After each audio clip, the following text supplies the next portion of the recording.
Today, I share my story unashamed and without pointing blame, but to speak of the power of His name, for what I've walked through is insane.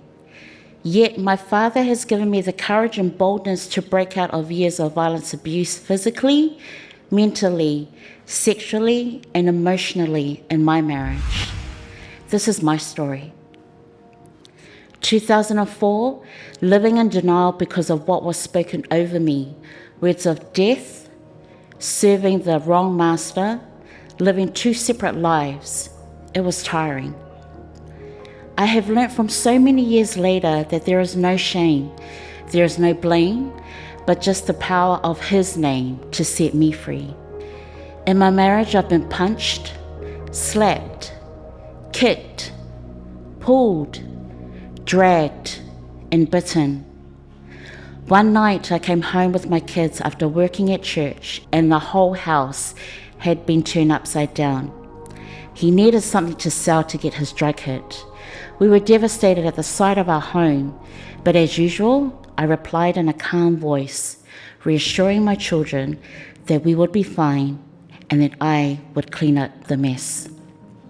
But silently, we all began to clean the mess. Each shattered piece of glass, a reflection of our hearts, smashed into millions of pieces, piece by piece, broken into nothingness. The saddest part is that we were used to this.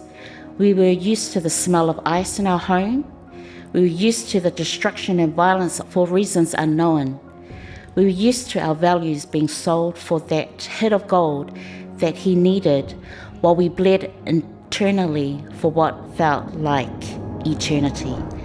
Suddenly, out of nowhere, He kicked down the door. I was in the room cleaning when He came in with a beer bottle. Running fiercely towards me like a freight train on a mission to destroy, He smashed the beer bottle onto my head. His anger deployed upon me. A piece of shattered glass thrusted into my eye and lodged deep within. I frantically tried to push that piece of glass up through my eye as it scraped at my flesh. I knew I needed to get that piece of glass out. I thought to myself, oh my gosh, I'm going to be blind. Praying silently, I cried, please, Lord, I don't want to go blind. I could see the piece of glass pop out through my eye, streams of blood flooding out of my eye like rivers of pain, hurt, and humiliation. I picked up the glass and I was shocked at its size. My house was filled with holes in the wall where He would drive my head through it in anger. He would strangle me to the point where I couldn't feel the ground. Twice, I had felt like I almost died because of the intensity of the strangulation, until I gave Him what He wanted: money for His drug hit. There would be days I would find needles stashed in shoes, between clothes, in the cupboard. Needles, needles, needles. They were everywhere. He'll lock himself in the room for days. Is he dead? On the third day he rose. What will it be today? He will disappear while we wait. My children and I, we will just wait. No words exchanged between us, yet our faces spoke a million words. Here we go again. Remember what to do when he comes home. Are you okay? You? What about you, bub? Remember, I've got you. We hear the car. Whatever presents he would bring, we would just ride with it. The motions would be repeated. He came searching, demanding for money, just to find the next hit. I would borrow from my teenage daughter just to stop the slaughter. Then the 3 days would start again. Our hearts would question, is he dead? I had no choice but to find him money, a monster that would manifest if he didn't possess that next hit. Regrettably, I would take from my children to feed his addiction. Otherwise, the monster would violently hurt those I loved just to get to my attention. 17 years later, I stopped to look hard in the mirror. It was the moment of truth. I finally prayed and cried out his name. to be free from the shame and walk without blame. I was tired. Half my hair was grey. I was shocked at how I looked. Old. How did I get this way? As I stared in the mirror, I looked weary.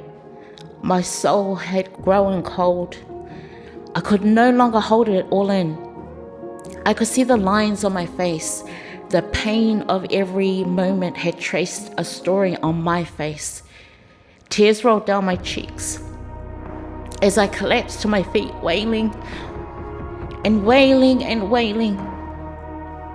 Some more wailing.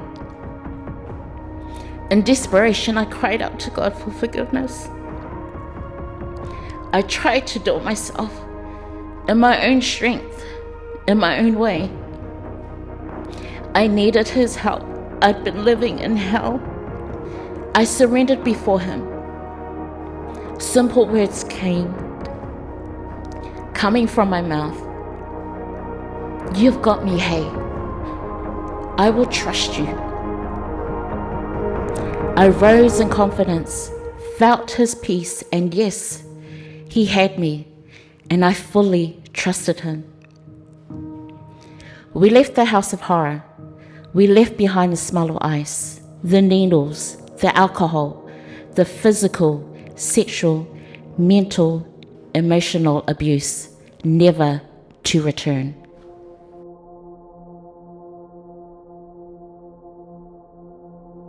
In 2024, He had given me the more. It's still a journey, but I am free. My children and grandchildren and I have built our own home with a new normal. I'm embracing more, and with Jesus, I have achieved the impossible. It's in Him I boast. My relationship with my husband is still a journey. Don't get me wrong. There are times where the enemy hits the rewind button in my head, but I praise God that I am an overcomer. I'm alive. I'm not where I used to be, where for many, many years I thought this was my preferred story. I have a voice. I can make my own decisions without fear, and I can finally have a conversation with my husband. I will continue to pray for my husband, cover him, and be an influencer to him. We have a long way to go, but in God's timing, He will let me know when it is the right time. Forevermore, my Redeemer lives.